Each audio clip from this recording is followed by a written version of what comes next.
प्रादेशिक समाचार।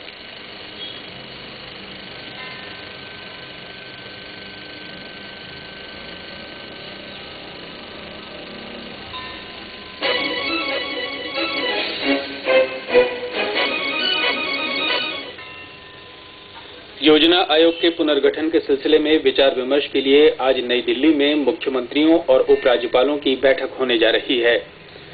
Port Blair में आयोजित लोक अदालत में अनेक मामले निपटाए गए। दक्षिण अंडमान के फरारगंज क्षेत्र में पिछले दिनों राजस्व शिविर का आयोजन किया गया। रॉस द्वीप में आज से ध्वनि और प्रकाश कार्यक्रम आरंभ हो रहा है और एमवी हर्षवर्धन के आज रात 9 बजे तक पोर्ट ब्लेयर पहुंचने की संभावना है।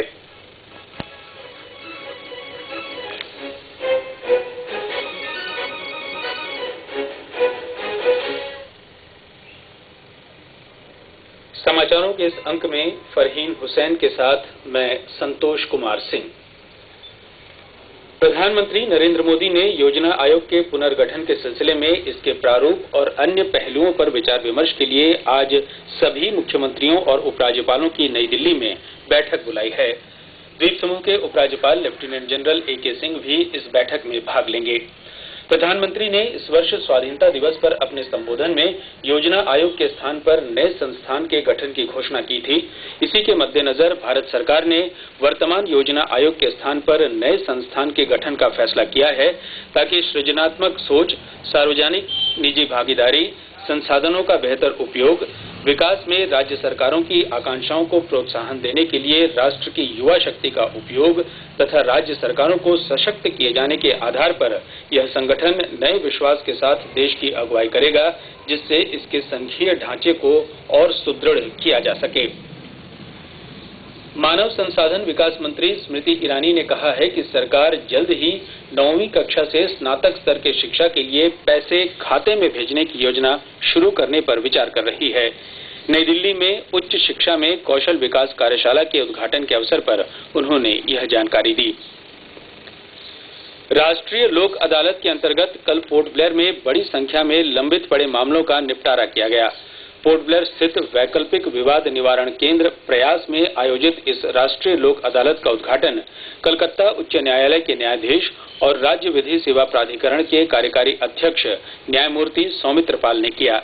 अपने संबोधन में उन्होंने कहा कि उच्चतम न्यायालय, उच्च न्यायालय और जिला तथा तालुका स्तर के न्यायालयों में लोक अदालत का आयोजन किया जा रहा है, जिससे कि विभिन्न अदालतों में बड़ी संख्या में लंबित पड़े मामलों को कम किया जा सके।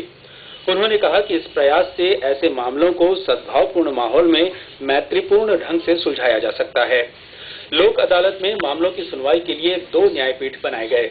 पहली पीठ में न्यायमूर्ति सौमित्र सेन की अध्यक्षता में नगरपालिका पार्षद के गणेशन और अधिवक्ता अंजलि नाग ने जूरी सदस्यों के रूप में मामलों की सुनवाई की, जबकि दूसरे बेंच की अध्यक्षता न्यायमूर्ति सोवन कुमार मुखोपाध्याय ने की।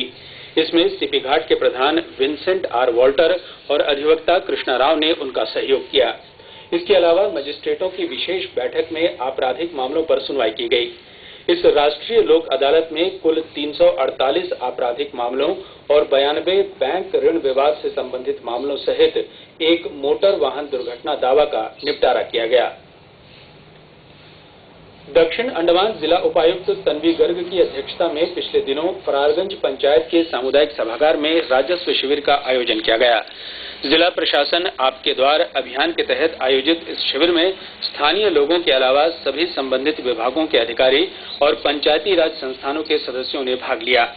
शिविर में सांसद आदर्श ग्राम योजना के अंतर्गत चुने गए गांव में विकास से संबंधित विभिन्न योजनाओं के बारे में जानकारी दी गई।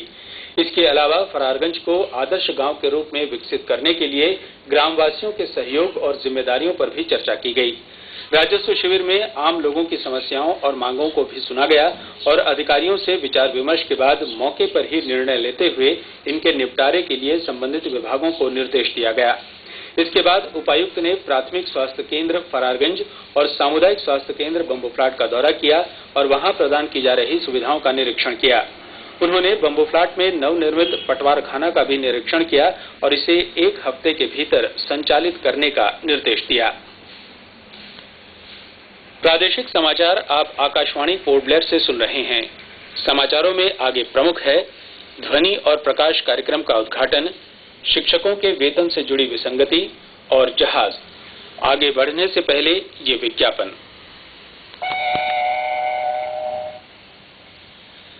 आकाशवाणी से एसएमएस के जरिए